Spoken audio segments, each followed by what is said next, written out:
جب انسان کو تھوڑا سا ترجمہ آتا ہو نا، اس کی تھوڑی توجہ ہو، اسے نماز پڑھنے کا بھی بڑا ہی مزہ آتا ہے۔ نبی کریم علیہ السلام فرماتے ہیں، رب فرماتا ہے یہ سورہ فاتحہ میرے اور میرے بندے کے درمیان آدھی آدھی ہے، آدھی میری ہے آدھی میرے بندے کی ہے۔ جب وہ کہتا ہے نا مالک یوم الدین، تو یہاں تک وہ میری تعریف کرتا ہے، ایاک نعبد و ایاک نستعین تک پہنچتا ہے تو اب میرا اور اس کا آدھا آدھا کام شروع ہو جاتا ہے۔ پھر آگے میرا بندہ جب مجھ سے دعا مانگتا ہے تو یہ اس کے الفاظ ہیں جو میں اپنے فضل سے قبول فرمایا کرتا ہوں۔ تو ارشاد فرمایا تمام تعریفیں اللہ کے لیے جو تمام جہانوں کا پالنے والا ہے، الرحمن الرحیم، بڑا ہی مہربان ہے نہایت۔ یہ رحمان مبالغے کا صیغہ ہے، یعنی اتنا رحم کرنے والا کہ جتنا کوئی اور رحم نہ کر سکے، اس لیے اللہ ہی رحمان ہو سکتا ہے، بندہ کوئی رحمان نہیں ہو سکتا۔ بندے کو رحیم کہا جا سکتا ہے، نبی پاک رحیم ہے لیکن رحمان نہیں ہے، اس لیے کسی بھی انسان کا نام رحمان نہیں ہو سکتا۔ کسی دکان پر بعض اوقات لوگ نام رکھ لیتے ہیں رحمان بک ڈپو، تو یہ درست نہیں ہے۔ بندے کا نام رحمان نہیں ہو سکتا، عبد الرحمان، اس لیے کہ یہ لفظ رحمان خدا کے علاوہ کسی اور کے لیے بولنا درست نہیں ہے۔ پھر ارشاد فرمایا مالک یوم الدین، اللہ مالک ہے قیامت کے دن کا۔ تو یا اللہ آج کے دن کا مالک بھی تو ہی ہے، آج جو یکم رمضان مبارک ہے تو اس دن کا مالک بھی اللہ ہی ہے۔ تو یہ جو خاص کر کہا مالک یوم الدین، اس کا معنی یہ ہے کہ یہاں کچھ لوگ عارضی طور بھی تو بعض چیزوں کے مالک ہیں نا، یہ زمین میری ہے، یہ گھڑی میری ہے، یہ گھر میرا ہے، یہ بچے میرے ہیں، عارضی طور پر بھی تو لوگ مالک ہیں۔ لیکن قیامت کے دن عارضی طور پر بھی کوئی مالک نہیں ہوگا، قیامت میں ساری بادشاہی فقط میرے اللہ کی ہوگی۔ بلکہ رب کریم فرمائے گا کہاں ہیں وہ لوگ جو دنیا میں بادشاہ بنا کرتے تھے، کدھر ہے؟ بڑے بڑے کج کلا جو کہتے تھے کہ ہم اٹھتے ہیں تو لوگ اٹھتے ہیں، بیٹھتے ہیں تو دنیا بیٹھ جاتی، وہ کہاں ہیں؟ جب کوئی نہیں بولے گا تو رب فرمائے گا للہ الواحد القہار، آج ایک رب واحد اور قہار کی حکمرانی ہے۔ پھر ارشاد فرمایا ایاک نعبد و ایاک نستعین، بے شک ہم تیری ہی عبادت کرتے ہیں اور تجھی سے مدد چاہتے ہیں۔ عبادت بھی اللہ کی ہے اور مدد بھی، یہ جو بندوں کے ذریعے بعض اوقات مدد ہوتی ہے تو یہ مدد بھی اللہ کی ہے، یہ مدد بھی اللہ کی ہے۔ یہ کسی بندے نے مائک بنایا ہے جس کی مدد سے آپ تک آواز جا رہی ہے، تو اس کو عقل کس نے دی تھی بنانے کی؟ تو پھر مدد کس کی ہوئی؟ اللہ کی۔ تو دنیا میں کوئی بھی جو مدد کرتا ہے وہ اللہ کے ولی کریں، نبی کرے، پیغمبر کریں، تو وہ مدد کس کی ہے؟ اللہ کی، اس لیے کہ وہ ذاتی طور پر کچھ بھی نہیں کر سکتے، اگر اللہ انہیں توفیق نہ دے وہ کسی کی مدد نہیں کر سکتے۔ تو ایاک نعبد و ایاک نستعین، ہم تیری ہی عبادت کرتے ہیں، تجھی سے مدد چاہتے ہیں۔ اہدنا الصراط المستقیم، اے اللہ ہمیں سیدھا راستہ دکھا۔ کون سا راستہ سیدھا ہے؟ کون سا راستہ سیدھا ہے؟ تو اللہ نے خود ہی فرمایا ایسے ہی نہ بھٹک جانا، راستہ سیدھا وہ ہے صراط الذین انعمت علیہم، ان لوگوں کا راستہ سیدھا ہے جن پر اللہ نے انعام فرمایا ہے۔ اور وہ کون ہے؟ قرآن مجید نے خود فرمایا انعم اللہ علیہم من النبیین والصدیقین والشہداء والصالحین، وہ نبی ہیں، صدیق ہیں، شہید ہیں اور نیک لوگ ہیں۔ فرمایا اپنی مرضی کے راستے پہ چلو گے تو بھٹک جاؤ گے، رب کی بارگاہ میں سوال کرنا کہ وہ تمہیں نبیوں کے، صدیقوں کے، شہیدوں کے اور نیک لوگوں کے راستے پہ چلائے۔ غیر المغضوب علیہم ولا الضالین، نہ ان لوگوں کے راستے پہ چلا جن پر تیرا غضب ہوا، اور نہ ان کے راستے پہ چلا جن پر تو ناراض ہوا، جنہیں تو نے گمراہ کیا، ان لوگوں کے راستے پہ نہ چلا، بلکہ ان لوگوں کے راستے پہ چلا جن پر تیرا انعام ہوا۔ یہ جو لوگ ہیں نا مغضوب علیہم ولا الضالین، ایک گروہ یہودیوں کا ہے اور ایک عیسائیوں کا ہے۔ کہا جا رہا ہے یا اللہ نہ یہودیوں کے راستے پہ چلا اور نہ عیسائیوں کے راستے پہ چلا، ہمیں تو ابو بکر صدیق کے راستے پہ چلا، ہمیں تو عمر فاروق کے راستے پہ چلا، عثمان غنی، مولا علی اور جناب ابو ہریرہ کے راستے پہ چلا۔ اب یہ سورہ فاتحہ کا تو میں نے مکمل ترجمہ عرض کیا۔ سورہ بقرہ یہ قرآن مجید کی سب سے بڑی سورہ ہے۔ ایک حدیث اس کی فضیلت پہ سن لیں۔ نبی کریم علیہ السلام نے فرمایا جس گھر میں سورۃ بقرہ پڑھی جائے نا، فرمایا جن کیا وہاں سے تو شیطان بھی بھاگ جاتا ہے۔ سورہ بقرہ گھروں میں پڑھیں. یہ سب سے بڑا تعویذ ہے اگر گھر میں جنات ہوں، کوئی آسیب ہوں. اور یہ وہ والا تعویذ ہے جو مدینے والے رسول نے عطا فرمایا ہے. یہ سب سے بڑی سورہ ہے. مفسرین فرماتے ہیں اگر کوئی استدلال کی قوت رکھتا ہو تو ایک 100 چیز کا اللہ نے حکم دیا ہے. بلکہ امام اعظم فرماتے ہیں 100 تھوڑی ہے، میری نظر سے پڑھو تو 1000 چیزوں کا حکم دیا ہے، 1000 سے منع کیا ہے، اور 1000 قسم کی نصیحتیں اللہ کریم نے سورہ بقرہ کے اندر فرمائی ہیں. اس سورہ مبارکہ کا جو پہلا رکوع ہے نا، اس میں جو سب سے پہلی آیت ہے وہ ہے الف لام میم. ان کو کہتے ہیں حروف مقطعات. پہلا لفظ ہی جب کوئی قرآن مجید کا پڑھتا ہے نا، بہت بڑا عالم فاضل، بہت بڑا محدث، تو اسے یہ کہنا پڑتا ہے کہ میں نہیں جانتا، اللہ جانتا ہے یا اللہ کا رسول جانتا ہے. الف لام میم کا معنی ہم نہیں جانتے، اللہ جانے یا اللہ کا رسول جانے، یا جس کو وہ دونوں بتا دیں وہ جانتا ہے، ورنہ یہ اللہ اور اس کے رسول کا راز ہے. یہ آگے ارشاد فرمایا ذالک الکتاب لا ریب فیہ، یہ وہ عظیم کتاب ہے جس میں شک کی کوئی گنجائش نہیں ہے. ھدی للمتقین، یہ ہدایت ہے پرہیزگاروں کے لیے. سوال یہ ہوتا تھا کہ یا اللہ جو متقی پرہیزگار ہیں وہ تو پہلے ہی ہدایت پہ ہیں، تو قرآن بھی اگر انہیں ہدایت دے گا تو پھر جو گنہگار ہیں ان کی ہدایت کہاں ہے؟ تو اس آیہ مقدسہ کا معنی مفسرین نے یہ بیان فرمایا ہے کہ مطلب اس کا یہ ہے کہ قرآن ہدایت دیتا سب کو ہے، لیکن اس سے ہدایت حاصل متقی لوگ کرتے ہیں. بارش برستی ہے نا سب جگہوں پہ، لیکن اگر کسی نے فرش کرایا ہو، ٹائلیں لگوائی ہو، تو وہاں پھل پھول اگ سکتے ہیں، سبزہ اگ سکتا ہے. اس کے لیے زمین کا زرخیز ہونا شرط ہے. قرآن مجید سب کو ہدایت دیتا ہے، لیکن قرآن مجید سے ہدایت لیتے وہ ہیں جنہیں اللہ نے تقوی والا دل عطا فرمایا ہے، ڈرنے والا دل دیا. آگے جو آیات ہیں نا 5، ان میں اللہ تبارک و تعالیٰ نے متقی لوگوں کی فضیلت بیان کی ہے، نشانیاں بیان کی ہیں کہ وہ کون ہوتے ہیں. ان میں پہلا ارشاد فرمایا کہ متقی وہ ہوتا ہے جو غیب پہ ایمان لے آتا ہے، اس چکر میں نہیں پڑتا کہ آنکھوں سے دیکھوں گا تو مانوں گا. اور دوسرا فرمایا متقی وہ ہوتا ہے جو نماز قائم کرتا ہے اور اللہ کے دیے ہوئے رزق سے اللہ کے راستے میں خرچ کرتا ہے. اور تیسرا فرمایا متقی وہ ہوتے ہیں کہ محبوب جو قرآن ہم نے آپ پہ نازل کیا اس پر بھی ایمان لاتے ہیں، اور جو آپ سے پہلے نازل کیا گیا اس پر بھی ایمان لاتے ہیں، یعنی تورات کو، زبور کو، انجیل کو، اس کو بھی وہ مانتے ہیں.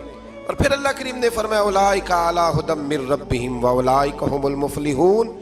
یہ جو لوگ ہیں نا غیب پر ایمان لانے والے، نماز پڑھنے والے، زکوٰۃ دینے والے، پچھلی کتابوں کو بھی ماننے والے، نبیوں کو بھی ماننے والے، اور رسول پاک پر ایمان لانے والے، فرمایا یہ وہ لوگ ہیں جو اللہ کی طرف سے ہدایت پر ہیں، اور یہ وہ لوگ ہیں جو دنیا میں بھی کامیاب ہو جائیں گے اور آخرت میں بھی کامیاب ہو جائیں گے.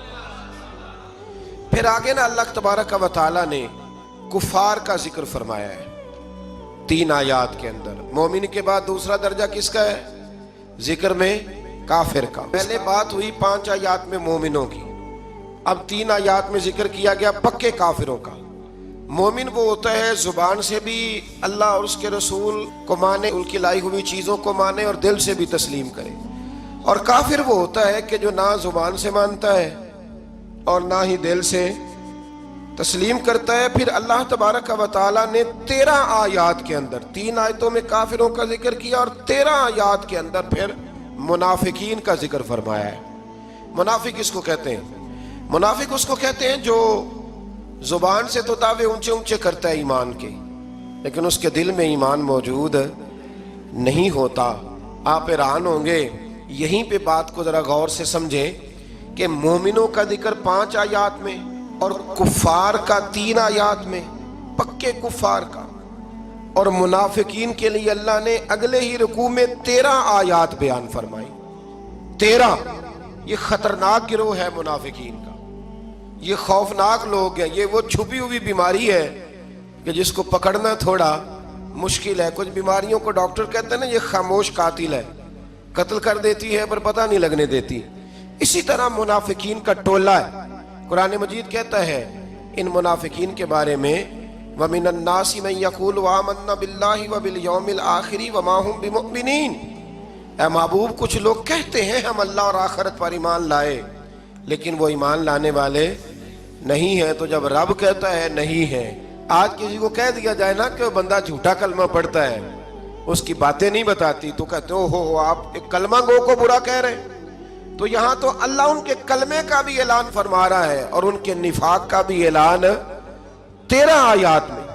اور رب فرماتا ہے یخادعون اللہ والذین آمنوا وما یخدعون الا انفسهم وما یشعرون، فرمایا وہ اللہ کو دھوکہ دینا چاہتے ہیں مومنوں کو، حالانکہ نہیں دھوکہ دیتے مگر اپنی ہی جانوں کو، انہیں شعور ہی نہیں۔ اللہ تبارک و تعالیٰ نے 13 آیات کے اندر مکہ مکرمہ میں منافق کوئی نہیں تھا جب تک حضور نے ہجرت نہیں کی تھی۔ کیوں؟ اس لیے کہ وہاں جو کلمہ پڑھتا تھا اسے مار کھانی پڑتی تھی۔ تو کسی کو کیا مصیبت پڑی تھی جھوٹا کلمہ پڑھ کے مار کھائے۔ مدینے میں جب اسلامی حکومت قائم ہو گئی نا، تو کچھ لوگوں نے اسلامی حکومت سے فائدہ لینے کے لیے جھوٹے موٹے کلمے پڑھ لیے، اندر کفر رکھتے تھے، اوپر سے اظہار اسلام کرتے تھے۔ تو رب فرماتا ہے کہ ان کا یہ ایمان قابل قبول نہیں ہے۔ تو یا اللہ پھر کس کا ایمان قابل قبول ہے؟ تو اللہ کریم نے فرمایا وَإِذَا قِيلَ لَهُمْ آمِنُوا كَمَا آمَنَ النَّاسِ، جب ان سے کہا جاتا ہے نا اس طرح ایمان لاؤ جس طرح دوسرے لوگ لائے، یعنی ابو بکر صدیق کی طرح ایمان لاؤ، عمر فاروق کی طرح ایمان لاؤ، عثمان غنی کی طرح، مولا علی کی طرح، بلال حبشی کی طرح، تو کیا جواب دیتے ہیں؟ قالوا انؤمن كما آمن السفهاء، کیا اس طرح ایمان لائے جس طرح یہ بیوقوف ایمان لائے؟ الا انہم هم السفهاء، اللہ فرماتا ہے خبردار بے شک وہی بیوقوف ہے، ولکن لا يعلمون، لیکن انہیں اس کا علم نہیں ہے۔ وہ کہا کرتے تھے کہ یہ تو بیوقوف ہے معاذ اللہ۔ ابو بکر صدیق نے سارا ہی مال دے دیا نبی پاک کو، عمر فاروق نے آدھا دے دیا، مولا علی نے سارا کچھ حضور کے نام کر دیا، عثمان جو کماتے محنت کے ساتھ وہ سارا وہاں جا کے پیش کر دیتے ہیں، تو بیوقوفی ہے۔ آج بھی کچھ لوگ کہتے ہیں کلمہ پڑھنا چاہیے سیدھا سیدھا، یہ کیا بات ہو گئی کہ بندہ مسیتڑی ہو جائے، کاروبار بھی تو کرنا ہے نا، نماز روزہ بھی، تو بیوقوفی ہے۔ اللہ جواب دیتا ہے، فرمایا الا انہم هم السفہاء، خبردار بیوقوف تو تم ہو کہ میرے محبوب کی شریعت کا، دین کا، روحانیت کا سورج چمک رہا ہے اور تم نے فیض ہی کوئی نہیں حاصل کیا۔ تو میرے بھائیوں، صحابہ کا ایمان وہ ایمان ہے، اہل بیت نبوت کا وہ ایمان ہے کہ اللہ کو ایمان بھی وہ والا پسند ہے جو حضور کے غلاموں جیسا ایمان ہو۔ اللہ تبارک و تعالیٰ نے منافقین کا ذکر فرمایا، تو پھر اللہ کریم نے فرمایا یہ تو وہ بیوقوف لوگ ہیں اس آدمی کی طرح جو آگ جب پوری جلا لیتا ہے نا روشنی پھیل جاتی ہے تو پھر اللہ اس کا نور لے جاتا ہے۔ انہوں نے بھی چلاکیاں کر کے تھوڑا سا ماحول بنایا تھا تو اللہ نے ان کے سارے پردے کھول دیے، ان کے پاس کچھ باقی بچا، ان کے پردے کھول گئے۔ رسول کریم علیہ السلام کی بارگاہ میں نا ایک دن ان منافقین نے شرارت کر دی۔ منافقین نے شرارت کیا کی؟ جب حضور صلی اللہ علیہ وسلم نے فرمایا نا پوچھو جو پوچھنا ہے، تو امام راضی کہتے ہیں یہ پیچھے نمازیں پڑھتے تھے، یہ 313 تھے حضور کے پیچھے۔ اگر مدینے میں رہ کے منافق ہو سکتے ہیں تو باقی ملکوں میں بھی تو ہو ہی سکتے ہیں نا جی۔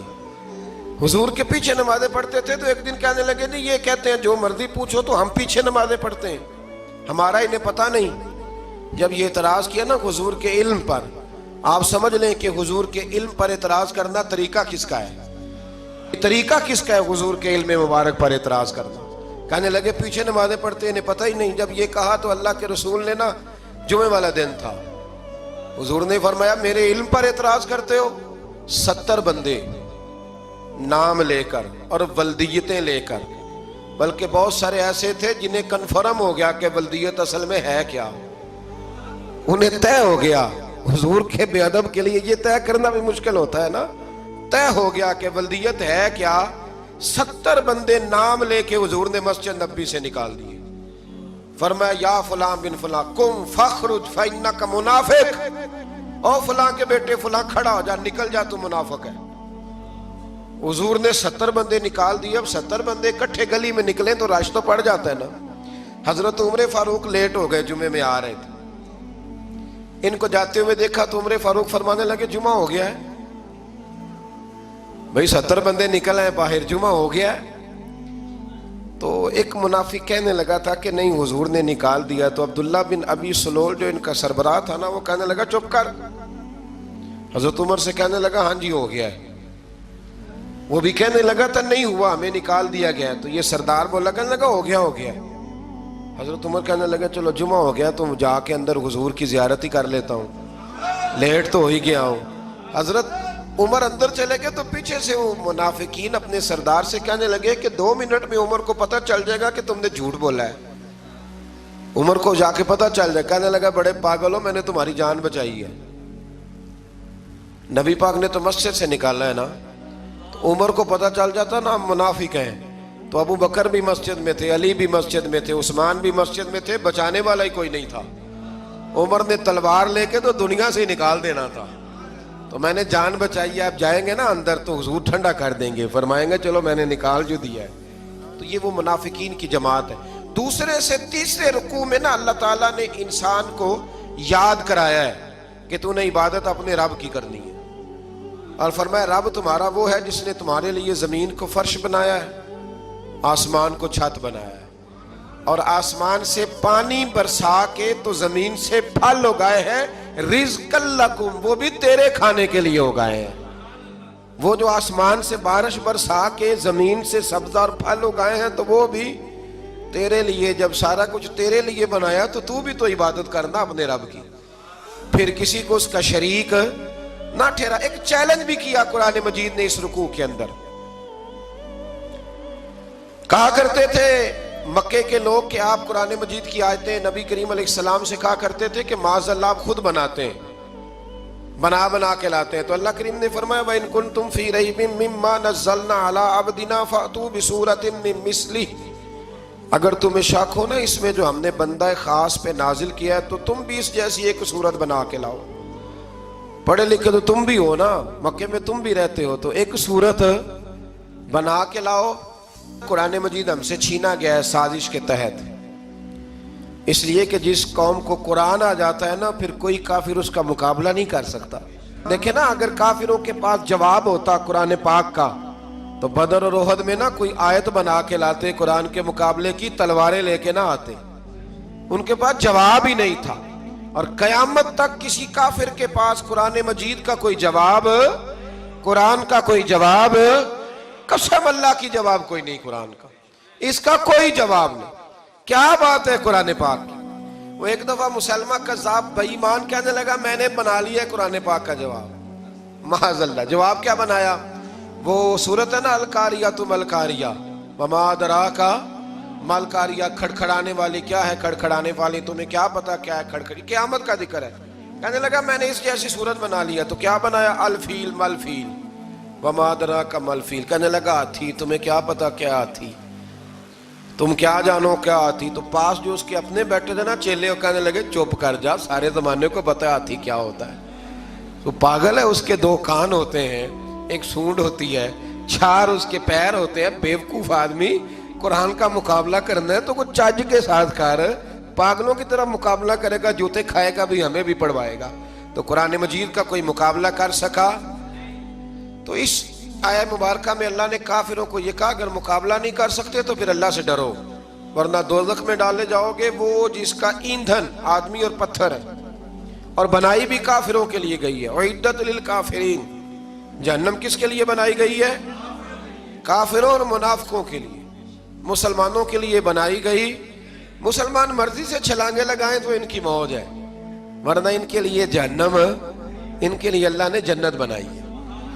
اور یہ بات کرتے ہی رب کریم نے فرمایا اے محبوب علیہ السلام مومنوں کو خوشخبری دے دیں کہ اللہ نے ان کے لیے جنت بنائی ہے، اس میں باغات ہیں، انہیں رزق دیا جائے گا کھانے کے لیے، اور اس میں انہیں پاکیزہ بیویاں دی جائیں گی، اور پھر وہ اس میں ہمیشہ رہیں گے، انہیں اس سے نکالا نہیں جائے گا.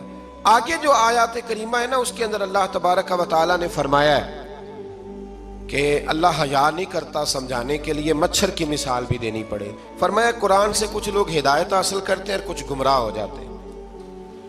جب لوگ اپنی مرضی کی تشریحات چاہتے ہیں تو گمراہ ہوتے ہیں، اور جب قرآن کو رسول اللہ صلی اللہ علیہ وسلم اور امت مسلمہ کی تشریحات کی روشنی میں سمجھتے ہیں تو پھر اللہ ہدایت عطا فرماتا ہے.